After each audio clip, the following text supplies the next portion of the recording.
Hi అండి. ఎలా ఉన్నారు అందరూ? బాగున్నారా? ఈరోజు మన వీడియో వచ్చేసి వంకాయ కర్రీ అండి. అలానే మన ఛానల్‌ని కొత్త వాళ్ళు ఎవరైనా చూసినట్లయితే సబ్స్క్రైబ్ చేసుకోండి. ఓకేనా? ఇక్కడ ఫస్ట్ ఏంటి అంటే ఇలా వంకాయలు నేను గ్రీన్ తీసుకున్నానండి. గ్రీన్ వంకాయలు తీసుకున్నాను. ఇవేంటి అంటే కొంచెం వాటర్‌లో కొంచెం సాల్ట్ ఏసి కొంచెం నాననివ్వండి. మనకి ఏమున్నా సరే చక్కగా క్లీన్ అయిపోతాయి. అలానే ఇక్కడ ఏంటి అంటే చూసారు కదా! ఇలా ఘాట్లు పెట్టుకుంటున్నా అండి. ఇక్కడ అలానే కొంచెం మధ్యలో చూసుకొని ఇలా సైడ్ పెట్టుకోండి. ఈ వంకాయ కర్రీకి కావాల్సిన గ్రేవీ అనేది ఇప్పుడు ప్రిపేర్ చేసుకుందామండి. ఇక్కడ ఏంటి అంటే కొంచెం పాన్ హీట్ అయ్యాక ఇలా పల్లీలు వేసుకున్నా అండి. నేను కొంచెం పల్లీలు ఏంటి అంటే కొంచెం ఫ్రై చేసుకోండి. ఇక్కడ ఆయిల్‌లో మీరు చేసుకున్నా ఓకే. లేదు అనుకుంటే ఇలా చేసుకున్నా కూడా పర్లేదండి.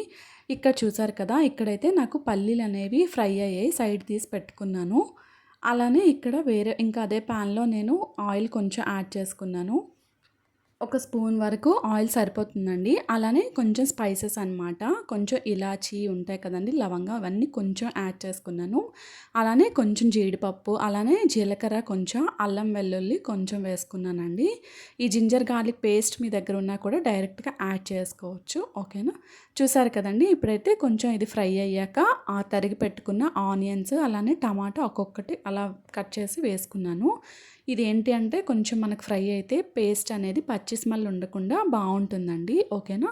చూసారు కదా! ఇక్కడైతే ఈ 2 చక్కగా ఫ్రై అవ్వాలండి. ఇప్పుడు ఇవన్నీ ఫ్రై అయ్యాక మనం చక్కగా పేస్ట్ చేసుకోవాలి మిక్సీ జార్‌లో కొంచెం చల్లారాక. ఇప్పుడు ఇవన్నీ నాకు ఫ్రై అయ్యాయండి. ఇప్పుడు మిక్సీ జార్‌లో ఈ వేయించుకున్న పల్లీలతో పాటు ఇవన్నీ ఇక్కడైతే నేను ఇక్కడ దీనిలోనే డైరెక్ట్‌గా ఇంకా ఏంటి అంటే కారం, సాల్ట్ ఇవన్నీ యాడ్ చేసుకున్నానండి. ఒక్కొక్క స్పూన్ అలా వేసుకున్నాను. ధనియా పౌడర్, కొంచెం మసాలా పౌడర్, కారం, ఉప్పు అన్ననేవి ఇక్కడ మీ టేస్ట్ తగ్గట్టు కారం అవి యాడ్ చేసుకోండి. ఓకేనా? ఇక్కడ చూసారు కదండీ! పేస్ట్ అయితే ఈ విధంగా మనకి రావాలండి. కొంచెం వాటర్ ఏసే చేసుకోండి. థిక్‌గా అనేది మనకి పేస్ట్ అనేది ఉండాలి. అప్పుడే మనం వంకాయ మధ్యలో పెట్టేటప్పుడు మనకి గ్రేవీతో పాటు ఇది బావుంటుంది. ఓకేనా? ఇప్పుడు చూసారు కదండీ! ఈ కట్ చేసి పెట్టుకున్న ఈ వంకాయల్లో ఈ పేస్ట్ అనేది చక్కగా పెట్టుకోవాలండి. ఇంకా రిమైనింగ్ మనకి మసాలా పేస్ట్ అనేది మిగులుతుంది కదా! అదేంటి అంటే ఇంకా కర్రీలో మనం యాడ్ చేసుకోవటమే అండి. ఏం వేస్ట్ ఏం అవ్వదు. ఇప్పుడు చూసారు కదా! ఈ స్టఫ్ అంతా చక్కగా ఈ మసాలా పేస్ట్ అనేది పెట్టుకోవాలి. ఇప్పుడు అదే ప్యాన్‌లో నేనైతే ఒక 2 స్పూన్స్ వరకు ఆయిల్ యాడ్ చేసుకున్నా అండి. మీరు వంకాయలు ఏంటి అంటే కొంచెం డీప్ ఫ్రై మాకు కావాలి దీనిలో వేయించుకోవాలనుకునే వాళ్ళు కొంచెం ఎక్కువ ఆయిల్ యాడ్ చేసుకొని డీప్ ఫ్రైలా చేసుకోండి వంకాయలనేవి.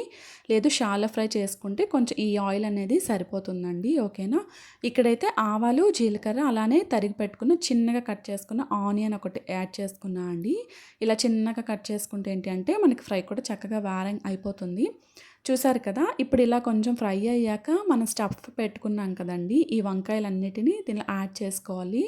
మనం ఏంటి అంటే షాలో ఫ్రై చేస్తున్నాం కాబట్టి కొంచెం ఆయిల్ యాడ్ చేశానండి. మీరు ఎక్కువ ఫ్రై కావాలి అనుకున్నోళ్ళు ఎక్కువ ఆయిల్ అయితే యాడ్ చేసుకోండి. ఓకేనా? చూసారు కదా! ఇప్పుడైతే నేను లిడ్ క్లోజ్ చేసి పెట్టుకున్నానండి. కొంచెం మగ్గుతాయన్నమాట వంకాయలనేవి. చూసారు కదా! ఒక సైడ్ అయితే కొంచెం ఫ్రై అయ్యాక తర్వాత ఇంకో సైడ్‌కి చక్కగా మనం తిప్పి ఇంకా మళ్ళీ మూత పెట్టుకుంటే చక్కగా మనకి మగ్గుతాయండి ఈ వంకాయలనేవి. మనకిక్కడ మగ్గితే ఏంటి అంటే మనకి కర్రీలో వేసి అదే కర్రీ అంత అయ్యేటప్పుడు కూడా చక్కగా బావుంటుందనమాట వంకాయలు పచ్చిగా ఉండకుండా. ఓకేనా? అలానే కొంచెం కర్రీ లీవ్స్ యాడ్ చేసుకున్నానండి. అలానే రిమైనింగ్ మనకి ఈ గ్రేవీ పేస్ట్ అనేది మిగిలింది కదండీ! అదైతే ఇంక దీనిలో యాడ్ చేసుకోవాలి ఈ పేస్ట్ అనేది.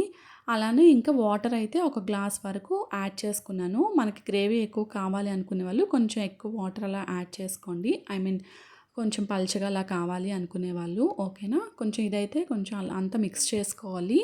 అలానే కొంచెం ఏంటి అంటే చింతపండు రసం యాడ్ చేసుకున్నానండి. కొంచెం ఒక 50 గ్రామ్స్ వరకు సరిపోతుంది. కొంచెం వాటర్ యాడ్ చేసుకుంటే చింతపండు వాటరు. మనకేంటి అంటే కర్రీ అనేది బావుంటుంది. ఆ వాటర్ ఇవి వేయటం వల్ల. ఇప్పుడు ఇలా మగ్గేటప్పుడు ఏంటి అంటే మసాలాలు ఇలాంటివి ఏమైనా మీరు యాడ్ చేయాలనుకుంటే యాడ్ చేసుకోవచ్చండి ఇంకా. నేనైతే కొంచెం తక్కువ మసాలాతో చేశానండి. మీరు ఇంకా ఎక్కువ ఏమైనా కావాలి అనుకుంటే ఇక్కడ యాడ్ చేసుకోవచ్చు. ఇప్పుడు ఇలా బాయిల్ అయ్యేటప్పుడు ఓకేనా? చూసారు కదండీ! మనకి కర్రీ అయితే చక్కగా రెడీ అయిపోయిందండి. రైస్‌లోకి కానీ, చపాతీలోకి కానీ చాలా బావుంటుంది. లాస్ట్‌లో అయితే కొంచెం నేను కస్తూరి మేతి యాడ్ చేసుకున్నానండి. మీరు కొరియాండర్ అయినా, కొత్తిమీర అయినా యాడ్ చేసుకోవచ్చు. ఓకేనా? చూసారు కదా! చక్కగా థిక్ కన్సిస్టెన్సీలో చక్కగా వచ్చిందండి నాకు. థ్యాంక్ యూ సో మచ్ అండి. నా వీడియోస్ చూస్తున్న ప్రతి ఒక్కరికి. బాయ్ అండి.